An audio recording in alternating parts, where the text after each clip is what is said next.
सब लोगों को जो है, सबसे पहले तो आरसीएम बिजनेस में आप लोगों ने जो निर्णय लिया है, आरसीएम बिजनेस करने का जो निर्णय लिया है आपने, उस निर्णय को मैं नमस्कार करता हूं। और उसको जो मैं आप लोगों के लिए कहता हूं कि आप रॉयल्टी अचीवर बनो, टेक्निकल अचीवर बनो, और उसके अलावा अपने सपनों को पूरा करो। और जो पूरे सिस्टम का एक ही मूल मंत्र है, पूरे सिस्टम का एक ही मूल मंत्र है, सीखो, सिखाओ और सिखाना सिखाओ। ये ही मूल मंत्र है पूरे नेटवर्क मार्केटिंग बिजनेस का। और जैसे कि नेटवर्क मार्केटिंग में टीसी सर ने हम सबको एक बात बोली है, मैं मालिक और मैं मालिक हूं, ये जो शब्द दिया है, और ये मुझे याद है कि मैं इस बिजनेस को सन 2002 से कर रहा हूं। सन 2002 में मैंने इस आरसीएम को शुरुआत किया था, और पहले दिन ही मैंने इस बिजनेस में ये वर्ड सुना था। एक्चुअली जब मेरे को ज्वाइन करवाया था मिस्टर केसी छाबड़ा जी ने मुझे ज्वाइन करवाया था, तो इसमें ये बात मुझे सबसे अच्छी लगी थी कि इस बिजनेस में एक मालिकाना हक मिलता है, और एक मालिकाना हक मिलता है, और दूसरी बात यह है कि आप मालिक होते हैं। तो मैं चाहता हूं कि जो भी जहां जितने भी लोग बैठे हुए हैं, तो एक बार मैं वर्ड बोलता हूं, आप भी उसको रिपीट कर सकते हैं। मैं मेरे लिए बोल रहा हूं, आप अपने लिए बोलेंगे। तो मैं बोलता हूं, मैं मालिक, तो आप भी कह सकते हैं, मैं मालिक, मैं मालिक, मेरी कंपनी, मेरी कंपनी। ये भाव यदि आपके अंदर होता ना, तो मैं आपको बताना चाहूंगा कि मेरी स्टोरी से भी थोड़ा सा मैं आपको ओवरव्यू दूंगा, उससे भी आपको पता चलेगा कि कितनी बड़ी ताकत है, मैं मालिक और मैं मेरी कंपनी और मेरी मालिक। यदि ये भाव आपके अंदर होता है, जो कि मैं काफी वर्षों से बोल रहा था, और टीसी सर ने इस बार तो घोषणा ही कर दी कि भाई मैं मालिक हूं, और उस पर सॉन्ग भी बना दिया, मूल्य आधारित वर्किंग करेंगे और मजे मजे में वर्किंग करेंगे, और मजे मजे में वर्किंग करेंगे और मूल्य आधारित वर्किंग करेंगे। अब तो ये नारा भी बड़ा फेमस हो चुका है। तो अपने आप को इस बिजनेस में आप आ गए हैं, तो मैं मालिक और मेरी कंपनी मान के चले हैं, सबसे पहला पॉइंट तो यही है। और दूसरी बात यह है कि आप इस बिजनेस में आ गए तो एक्साइटेड रहे, हमेशा की तरह इसमें प्रसन्नचित्त रहे, एक्साइटेड रहे, क्योंकि इस बिजनेस में इतनी चीजें मिलती है, मतलब इतनी चीजें मिली है। जैसे कि आज आप लोगों को पता भी चल गया कि मेरा जन्मदिन है, फिर भी मैं यहाँ पे हूँ, तो आपको पता नहीं कहाँ से पता चल जाता है आप लोगों को। तो सोशल मीडिया इतना फास्ट हो चुका है कि सबको पता चल जाता है कि किसका जन्मदिन कब है। तो मैं ये कहना चाहता हूँ कि इस बिजनेस सिस्टम से जैसे आज मेरा जन्मदिन है, और मैं आपको बताना भी चाहता हूँ कि मैं, हो सकता है आज कल परसों व्हाटएवर जो भी है, मैं दादा बन जाऊंगा। मतलब मेरे जन्मदिन के पास ही मेरे मतलब जो है सुपुत्र या सुपुत्री जो भी है, वो आ जाएगी मेरे जीवन में। बहुत बहुत बधाई सर।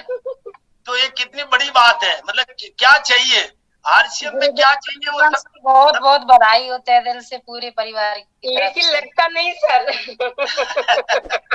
Thank you.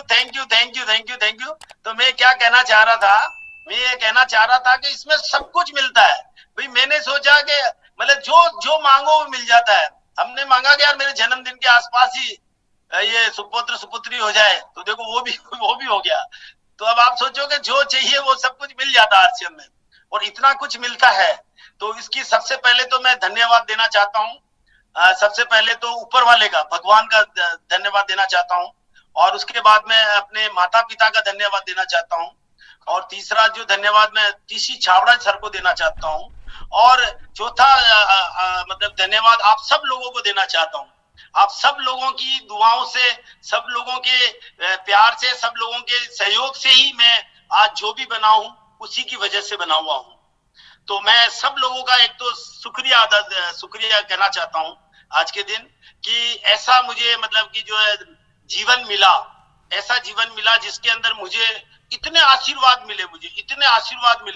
मेरे को लगता है कि मेरे मतलब सबको भी लगता होगा, जो आरसीएम में सबको भी लगता होगा, लेकिन मैं मेरी तरफ से बोल रहा हूं कि मतलब मुझे इतना मिला इस आरसीएम से, मतलब कि सोच करके भी ऐसा लगता है कि यार इतना किसी को नहीं मिला होगा। इतना सब कुछ दिया मेरे को आरसीएम ने। तो मैं आरसीएम का तो जितना धन्यवाद करूं उतना कम है। तो जैसे कि मेरी बात से भी आप समझेंगे, मेरी बातों से भी आप समझेंगे कि क्या क्या मिला मेरे को। तो मैं बताना चाहूंगा आपको कि मैं गवर्नमेंट में प्राइवेट जॉब करता था, कोई जमाने में प्राइवेट जॉब करता था, और प्राइवेट जॉब करते करते मुझे आरसीएम मिला।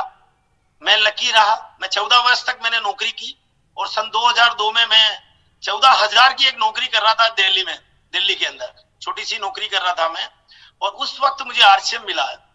और इससे पहले मैंने बहुत सारे काम किए, तो मेरी लाइफ में कर्जों भरी लाइफ थी, टेंशन भरी लाइफ थी, और उसके साथ में मतलब कि जो है क्या बोलते, मैं बॉस के गुलामी कर रहा था, जस्ट लाइक मैं मतलब नौकरी तो बेमन से कर रहा था, एक्चुअली प्राइवेट जॉब था।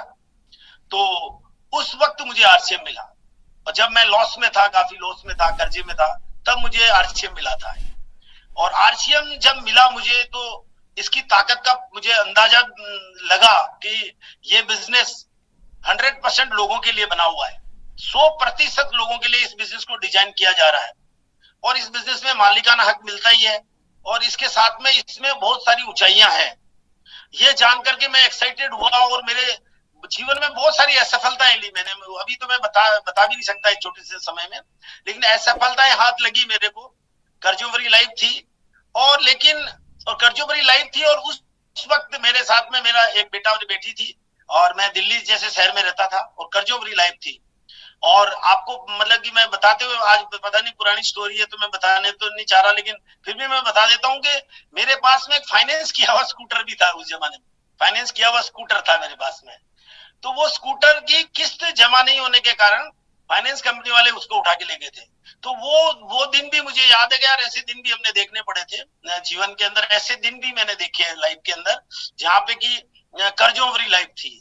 तो वो जीवन देखा, और फिर आरसीएम मुझे मिला, और आरसीएम मुझे मिला। और आरसीएम को उस जमाने में मतलब 3 पैंट 3 शर्ट आया करते थे, उस टाइम मैंने ज्वाइन किया था। और दिल्ली के अंदर भी कोई भी स्टोर नहीं होता था, दिल्ली में भी कोई स्टोर नहीं था, और बस एक राजस्थान में थोड़े बहुत स्टोर हुआ करते थे, और वो भी मतलब छोटे छोटे से पैंट शर्ट के क्या कहते हैं, कपड़े जो होते थे, उसकी एक एडीसी टाइप में या पीयूसी के टाइप में लोग घरों में रखते थे उसको। तो उस टाइम पे मैंने ज्वाइन किया था इसको, और फिर बात हुई थी कि इसमें बहुत सारे प्रोडक्ट भी आएंगे, ऐसा पता चला मुझे, और फिर प्रोडक्ट भी लॉन्च हुए थे, मतलब जैसा बोला वैसा इसमें हुआ। मतलब कि सन अक्टूबर 2002 में पहला प्रोडक्ट लॉन्च हुए थे, एफएमसीजी लॉन्च हुआ था, पहला एफएमसीजी लॉन्च हुआ था अक्टूबर 2002 में, और उससे जस्ट पहले ही मैं आया था। तो मैं 3 पैंट 3 शर्ट के साथ इस बिजनेस में आया, और जैसे ही मैं इस सिस्टम में आया, तो जैसे कि हर व्यक्ति के साथ होता है, शुरू में मेरे को भी 500 रुपए का ही चेक आया था, और मैं इसको मतलब करना नहीं चाहता था यार, 500 रुपए से क्या होगा, पता नहीं, विजन क्लियर नहीं होता जब शुरू में ज्वाइन करते हैं। लेकिन अपलाइन का बड़ा सहयोग होता है, तो अपलाइन विजन देते हैं, बताते हैं कि यार ऐसा होगा, ऐसा होगा, ऐसा होगा। तो अपलाइन की बातों पे विश्वास किया, और इस सिस्टम में लग गए, और पावर ऑफ डुप्लीकेशन से, जो मैं आज भी समझाऊंगा आपको, पावर ऑफ डुप्लीकेशन की ताकत से, मतलब इसमें मतलब कि इतना चमत्कार हुआ मेरे साथ में, मतलब इतना चमत्कार हुआ कि जो आप ताजुब करेंगे, किसी के साथ ऐसा नहीं हुआ, किसी भी पूरे आरसीएम के इतिहास में नहीं हुआ, वो मेरे साथ हुआ। वो ये हुआ कि मैं मतलब क्या कहते हैं कि 3 पैंट 3 शर्ट से मैं बिजनेस को शुरुआत किया, बड़ा एक्साइटमेंट था, और सपने भी अच्छे थे, और नौकरी को गुलामी से बाहर भी आना चाह रहा था, कर्जे की बाहर भी आना चाह रहा था। तो मैं इस बिजनेस को करने लगा, और करते करते करते मेरा छोटा सा नेटवर्क बना, फिर मेरे को 500 से फिर थोड़े से ज्यादा पैसे भी आए, फिर मैं रनर का एक लेवल आया था, मुझे याद है 1,70,000 का मेरा बिजनेस हुआ था। तो उस टाइम मेरे को 6,500 का मेरे को चेक मिला था उस टाइम, और उसके बाद मेरे को समझ में तो वो उनके सारे फिर हम बिजनेस करने लगे, और आरसीएम का उतना माहौल नहीं था उस टाइम पे, तो पूरे इंडिया में माहौल नहीं था, लेकिन मेरे आने के बाद में दिल्ली में एक बहुत बड़ा माहौल बन गया एक्चुअली, दिल्ली में, यूपी में, बिहार में बड़ा अच्छा माहौल बना, और फिर कंपनी का मोमेंटम भी खड़ा हुआ, और कंपनी ने निर्णय लिया कि 3री एनिवर्सरी दिल्ली में करेंगे। तो 3री एनिवर्सरी दिल्ली में करी, और 3री एनिवर्सरी पे मैं 2री एनिवर्सरी से चालू हुआ, और 3री एनिवर्सरी तक आते आते मैं 1 लाख रुपए पर मंथ पे था उस टाइम पे, 1 लाख रुपीज पर मंथ पे मैं गया था उस टाइम पे, जब प्रोडक्ट बहुत कम हुआ करते थे।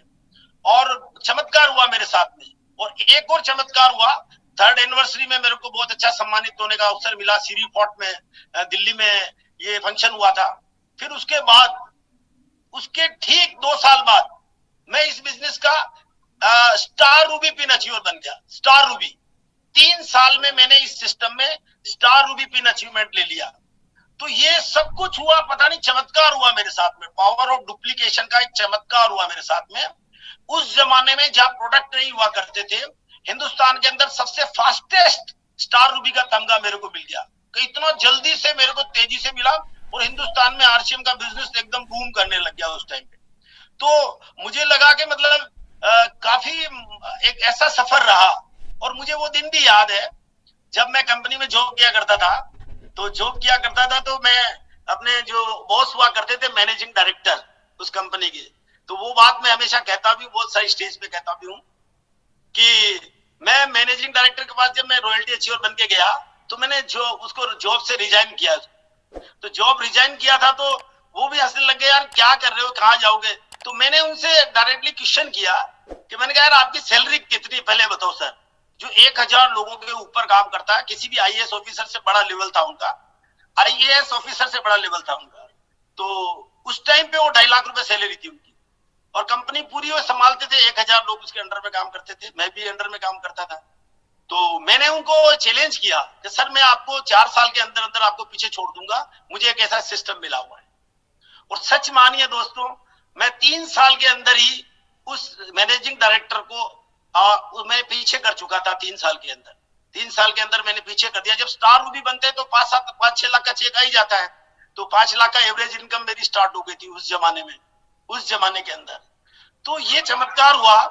तो मेरा ये कहने का मतलब यहाँ पे है कि अब तो कुछ भी हो सकता। अब तो मैं मेरे जमाने के जाके देखूं तो कोई प्रोडक्ट ही नहीं हुआ करते थे, कोई सेंटर्स भी इतने बढ़िया नहीं थे। आज की तारीख में जब मैं सेंटरों पे जाता हूं तो मुझे ऐसा लगता है कि यार क्या कमाल सेंटर है, मतलब कमाल की, मतलब कि जो है वंडर वर्ल्ड में जब जाते हैं तो ऐसा लगता है कि यार मैं क्या इस कंपनी के इतने सारे प्रोडक्ट का, एजेंसी का मैं मालिक हूं, ऐसा एहसास होता है। वो बात है कि हो सकता है कि उतना जोश जो था पहले कोई जमाने में, हो सकता है वो हमारे में हो या नहीं हो, लेकिन काफी मजा आया इस सिस्टम के अंदर काम करते हुए।